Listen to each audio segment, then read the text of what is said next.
of Kicking It with Keneisha. I'm your host, Keneisha, and I am so excited to be here. I have been working on this podcast now for several years, so I'm just like, you know what, just do it. I have been doing research and having scripts made, and it just didn't feel authentic to be in my authentic self. And then I was waiting for my makeup and hair to be done, and it was just like a lot to have full face makeup and sitting up in front of the camera. I'm going to be 100% honest with you. It just did not feel authentic. It didn't feel like my 100% authentic self. So I was like, it just didn't feel right. So what I decided to do is just to start being and just being who I am on a regular basis. I'm not going to say that I'm not going to have makeup on sometimes, but that's just not me on a regular daily basis to sit up and, having on face full of makeups and trying to impress anybody or anything like that. I'm just coming as my raw, authentic self.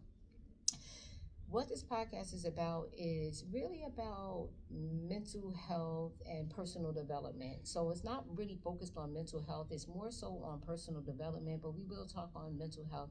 I am part owner with my two daughters of the Faded Wellness Center, where we focus on mentally, physically, financially, emotionally, spiritually, and sexually healing. So we hit all of those areas and those life groups, because if you're financially in a good space but you're not mentally or spiritually in a good space, you're still off. Where if your finances are out of order, you're off. And if you're, so we need complete balance in life.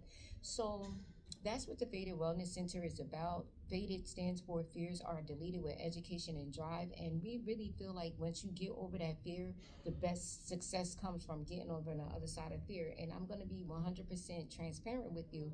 A lot of the things that I have not done was because I was fearful. I was fearful what other people thought, fearful of how I wasn't going to succeed, fearful of people not, receiving me the way that I was received. And then one day I realized, like, people are going to think about you the way that they are. So you might as well be the best version of yourself every day. And I show up as the best version of myself every day. So I wanted to talk about the personal development and how you can show up as the best version of yourself every day. I have been playing around with videos and making things, on YouTube and TikTok. And what happened was it just didn't feel right. I was dealing with grief, and I've dealt with other things: obesity, addiction, grief, divorce, heartbreak, heartaches. You name it, I probably have dealt with it. Being broke, I've been rich, I've been broke, and somewhere in between, and I've been a lot of different things. So I'm like, you know what? Let's take a moment and make it where we can use personal development and create a platform and a community of people that want to be able to be develop and be the best versions of themselves every day. So this is where the Kicking It with Keneisha came from. I'm so excited about this journey. In this episode, I'm going to give you a little bit about myself and just let you know how this podcast became to be. Like I said, it's been years in the making. My best friend has been deceased now for 3 years, but my fiance, he proposed to me in December, and he was gone less than a month later. And that really did something to me. And when grief starts grieving, you just don't know what happened. What will happen. One day I could be fine, and then the next day it's a floodgate of tears. I'm laughing, I'm crying, and the world just didn't seem the same since his death. I didn't know that something was wrong, and then just woke up one morning and he was no longer here, and life just wasn't life anymore. And they say life be lifing, but life was lifing on its own terms. And so I started by getting up just to have something to get up and look forward to do in the morning. I was doing the morning motivation on TikTok, and with me doing the morning motivation on TikTok, it did make me feel better. And then I stopped abruptly because someone, started following me, and they were following me, and then I was in a quick check, and it scared me. I was in a quick check, going in there to get my snacks and some water, and someone was like, "Good morning, good morning, good morning." And then they followed me out of the store, and then they followed, like, it was just kind of creepy. So I just stopped. And then I realized, you know what? I have a higher power. And whatever your higher power is, whatever you called it, God, Allah, Jesus Christ, Yahweh, Supreme Navigator of the Universe, Source, Universe, whatever it is, your higher power, that's your connection with your higher power. So spiritually, you have to be in alignment. So I realized, like, during with the grief and dealing with the grief and all of the things that I went through, that okay, this is something that's bigger than me out there, and just being able to get into connection. So my personal development journey and my spiritual journey was kind of in alignment. It started back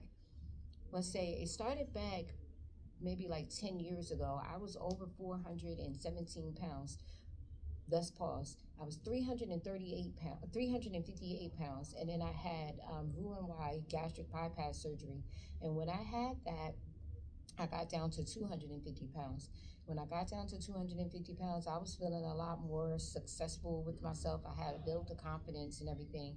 But what happened was my weight started to come back, and I went from 250 to 417. So somewhere down the line, I realized I failed the gastric bypass failed me. I still don't know which one was which one, but I started eating, my stomach started stretching, the pouch that I had was stretching, and I got up to 417 plus pounds. And I say 417 plus pounds because that was the highest that the scale that the doctor that I went to at that time was able to go through.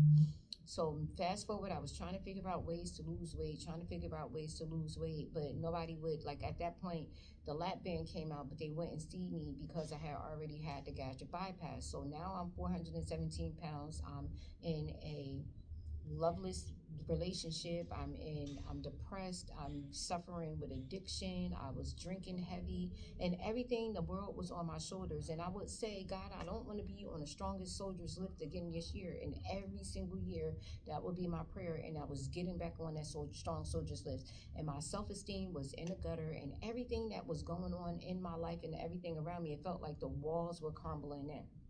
I was out to eat with my cousin and my three children. We were at a buffet, and I was eating a piece of chicken, and the chicken got me so sick. It was like excruciating pain. And I remember going from the buffet and into the backseat of my car, and I laid there and I cried and said, God, if you take this pain away, I promise you I'll find something different. But I was sick and tired of being sick and tired at 417 pounds in that parking lot, on that highway, at the buffet, in so much pain, in the backseat of my car, crying in pain and agony. Fast forward on, I ended up in the hospital. I ended up going to the hospital, and they told me that I couldn't eat any poultry anymore.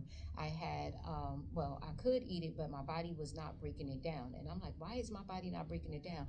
I was know how to make chicken 150 ways. My kids would be like, oh my God, I would go get the meat cases with, 10 pounds of chicken legs, 10 pounds of chicken thighs, the leg thigh quarters, wings. I would get all of it. I didn't eat the breast, and that was probably the most healthiest piece, but it was always dry. I don't like dry meat. So I would get the cases of chicken. I would get oxtails by the cases. I would get all of the meats, and then I would sit there and clean it, burn the feathers off the wings and everything, clean all the fat and everything off. And then I would get the gallon bags, and I would put the pieces of chicken in there, season it up, orange chicken, Italian dressing, all kinds of seasoning and everything that I would come up with, put them in the freezers. And my deep freezer stayed filled with meats.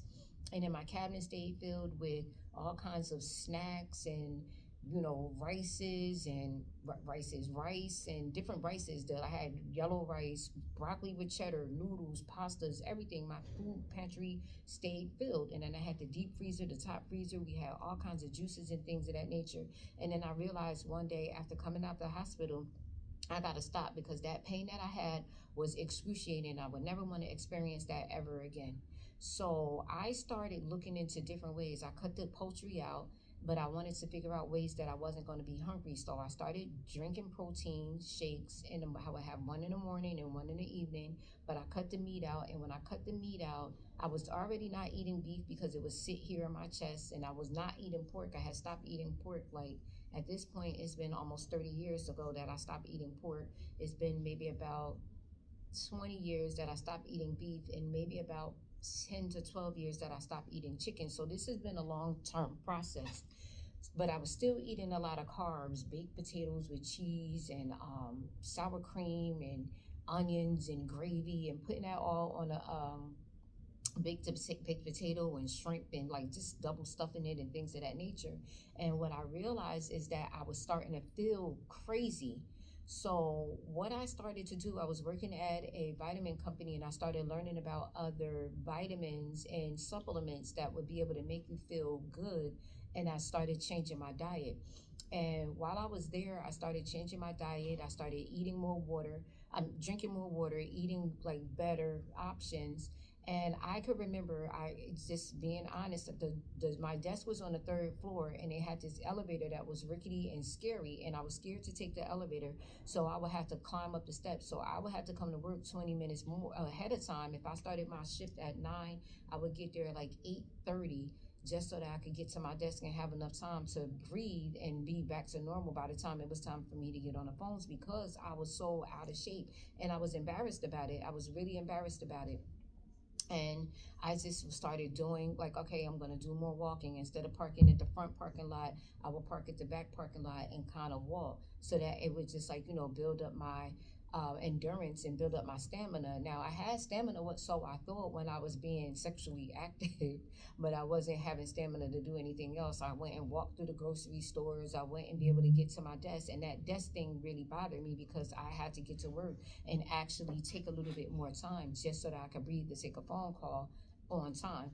And it really bothered me. So I started putting in the work then, eating better options and learning more about food. And we would have every 2 weeks on a Friday, we would have education, like food education, of what foods would make you, what supplements and foods and things of that nature. And I was really intrigued, and I really got a lot of education with that.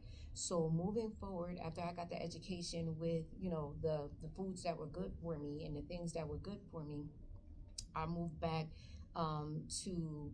I no longer worked there. I was working at another place, and I was still, eating better. And as I'm eating better, I'm still trying to learn things and just eating better.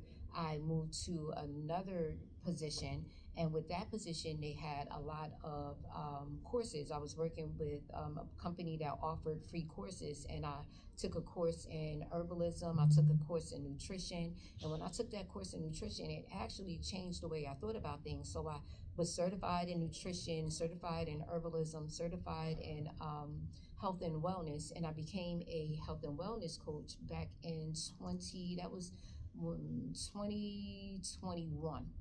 Now, 2021, I'm like, just taking little practices, not for nothing. I just wanted to feel better with myself. And I realized that my waistline was going down. My waistline was going down, and I started losing weight. And I went from 417 plus. I was able to get on a regular scale. So I was getting on the scale at Walmart. I didn't buy a scale. Every time I went into Walmart, I would get on the scale, and I would see that the scale, I don't judge me or whatever, but this is what it was. I would take one of the scales off of the off of the the shelf, put it on the floor, get on the scale, and that was how I was weighing myself. So I knew it wasn't the same scale all of the time, but it was like, as close, and I did see the number decreasing. So once I got to, I think it was like 320 pounds, I got excited. I was like, you know what, I'm gonna go ahead and buy my own scale. When I bought my own scale, I brought it home and I put it in the bathroom, and I was kind of obsessed with getting on the scale. I'm getting on the scale over and over and over again, and I'm like, okay, let me, because I was obsessed with getting on the scale. So fast forward, I decided that I was going to, incorporate walking. So I decided that, all right, I'm going to start walking. I'm going to start walking. And I would do a little bit. Like I said, I wanted to get up the steps at my previous job, but now at the new job, and then COVID hit, we weren't doing that much walking. So I decided, okay, I'm going to start moving a little bit more. And I was walking in place. Now, another thing, I was walking in place, and I would watch my 600-pound life, and my cousin would be like, oh, I'm getting my snacks. And I'm like, no, girl, I'm walking in place. And I'm walking in place, watching my 600-pound life, because I didn't want to be at that place anymore. And I would watch that with my cousin, and we're on the phone, and I'm walking in place and walking in place. And then I started dancing. So during COVID, we had some DJs that were like, house DJs. And I'd be like, all right, I'm getting my dance on right now in the house, the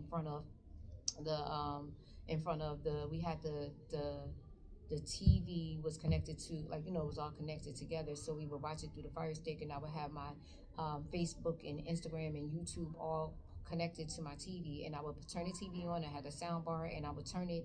I had the lights in there, and I would make my own little party at home so I could get my little dance on. But I was actually trying to get my movement in. With me getting my movement in, I realized that it was something that was different. It was something that was different, and I wanted to, just do better. fast forward to my best friend was feeling bad, and we started changing his diet and his habits. And then my kids were all overweight, so I was like, okay, we're going to change their diet and their habits as well, which they didn't do, as adamantly as I did, and I wasn't consistent with it, but I was still coming down on the weight. Um, when my best friend, towards the end, where we didn't know it was the end, we knew that there was something. I didn't know. I just had a premonition because he sent me a text message. When he sent me the text message, my heart dropped. And I was like, no, we're going to eat healthy. We're going to eat healthy. We're going to make everything happy. At this point in time, it was around Christmas, and we went walking, and, we went shopping, and it was just like, we had great moments. So the last month, whatever, we had really great moments. And when he passed away, it just really did something to me. Like I said, it did something to me. The ground didn't feel the same. The air didn't feel the same. Food didn't taste the same. The car didn't feel the same. Nothing in life was the same. So fast forwarding on, I decided that I wanted to, the people that were around me, I wanted them to all work on their health. So I took my health a lot more serious. At that point in time, when he first passed away, I got down to 117 pounds. When I got to the 117 pounds, it was like way too small for me, but I was like stressed, I was grieving, I was going through things, and I was really not eating properly. When I got down to the 117 pounds, I ended up going into the hospital. I had passed out prior to him passing away. I had passed out. We was at down in Maryland, and I didn't know what was going on, but my potassium level had dropped really low, and they had given me EKGs and things of that nature when they were checking me out, and I was going to the hospital. So fast forward to after he passed away, they had given me, I had ended up going back to the hospital because my heart rate had dropped really low. So they sent me to the hospital. They thought that it was my potassium again because of whatever reason. So they thought that my potassium had dropped low again. They had given me an EKG, but what they didn't realize is they took my heart rate based on me being 417 pounds versus my heart rate being 117 pounds, and thought that my heart rate was too low, instead of thinking that your heart doesn't have to work as much as it used to before. So with that, they had given me medication, and I went from 117 pounds to 250 pounds. And I did that rather rapidly, and I got very discouraged. I got upset. So I decided that I was in another company, and with the company, I was drinking the tea. I was like, I got the tea, I might as well use it. And with that, I got down to 180 pounds. I've been at 180 pounds now for a minute, but now I want to go. This is my summer body coming in. I want to go down to 150 pounds. So I'm actually going on another journey. I'm going to be eating clean and drinking the tea and moving forward with that. But I also want to work on the inside. So instead of transforming just outside, I want to transform inside and build my relationship with my higher power and build my relationship with myself. Because dealing with people, you realize like, okay, I have a confidence level that wasn't like I had before, but I want to take it where I want to be. I'm nowhere near where I was before, but I'm not where I want to be. So this podcast is more so about the steps that we're doing. We're going to have action items for you to be able to do every single time that I come on here, so that we're going to be doing the work together. It's not like, oh, well, I did this and I'm this person, but no, we're going to get to a place where we're going to be able to move forward and move together into a better space, into a better person, and just being the best version of yourself every single day that you're given another 24, taking that 24 hours that you have to become the best version of yourself. So today, what I want you to do is to think about something that you would like to change. Think about an area of your life that you want to be able to change, and get a journal and write it down. Start journaling for the next 7 days. We're going to have today, and then move for the next 7 days and write down the different things that you want to be able to do in your life. And we're going to see, how do you want to see yourself? I know that there's not one person that's walking this earth that feels that their life is 100% perfect. There's always room for improvement in every single area. So what areas that you want to be able to go to a different level? I'm pretty sure you can find a store where you can find a Dollar Tree. You could get a notebook, the Family Dollar. You could get a dollar notebook. The notebooks are not expensive. You can get a notebook, write down the things that you want, put today's date on there, the time on there, and the areas that you want to work on. And what I did was write a letter to myself, and I said I'm going to do that again today. Write a letter to myself so that from this time next year, I'm going to go back and read it. So write today's date, and whatever time it is, and write, a letter to yourself and where you would like to be and what you would like to see, and talk to yourself 1 year from now and have a conversation with yourself, and a detailed conversation. Who do you want to be dating? Who are you want to be married to? Are you going to be living in your dream home? Put those things into action and put it on paper. A lot of times when you put it on paper, you're energetically opening up a portal that you don't even know that you're opening. So I would suggest that you're writing it down and have a conversation with yourself, a long conversation. And another thing that I like to do is get a mirror. Look in the mirror and have a conversation with yourself, and then write the things down. Who do you want to see? Who do you want to be? What areas of improvement do you need to do? What what do you see yourself, where do you see yourself, who do you see yourself being, where do you see what do you see yourself doing, who do you see yourself doing it with? Put all of those things down, and let's see where you're going to be able to go into, within the next 30 days, the next 60 days, the next 90 days, the next 365 days. Put timelines on where you want to be able to be, and write a letter to yourself. You can write a letter to yourself and see, okay, today is the beginning of May. Where do you want to see yourself by the beginning of June? And do that, today. So that's what we'll do. We'll do for 1 month. We're going to do 30 days. Where do you see yourself in the next 30 days? Do you need to be consistent? I'm going to speak for me. I need to be consistent with my meal plan. I need to be consistent with just doing these videos. I need to practice consistency. So that's what I'm doing. And I'm writing a letter to myself today. And I'm going to let myself know that these are the things that I want to be. But in the next 30 days, I'm going to be more consistent with posting on my videos on YouTube. I'm going to be more consistent with my diet plan. I'm going to be more consistent with walking. I got a little bit of walking in today. I'm going to do some more walking a little bit once I finish this, but just being consistent and sticking to it. You are always, and I'm speaking to myself right now, I'm always good for keeping my word with everybody else. I'm going to start keeping my word with myself. I'm always good in pouring to other people. I'm going to pour that into other people that I was pouring into other people, into myself. I was dealing with a situation where I was giving, and I realized, like, you don't even realize my value. So I'm going to back away from everybody that does not realize my value, whether it's friends, family, romantic relationships, or any of that. Remove yourself from the people that don't value you and see your value.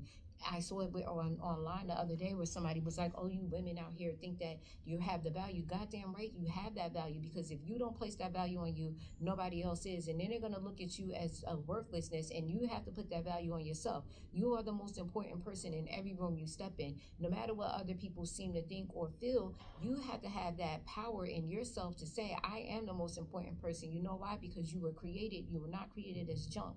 You were created from the divine. No matter what your higher power is, you were created for a specific reason, a specific purpose. So you walk into that reason, you walk into that purpose, and you know that you are the best version of yourself every day that you wake up and you work on being a better version of yourself every day. So today, if I'm giving my best and I'm the best version of myself today, then tomorrow I look forward being a better version, and all you're going to do is become better and better every single day.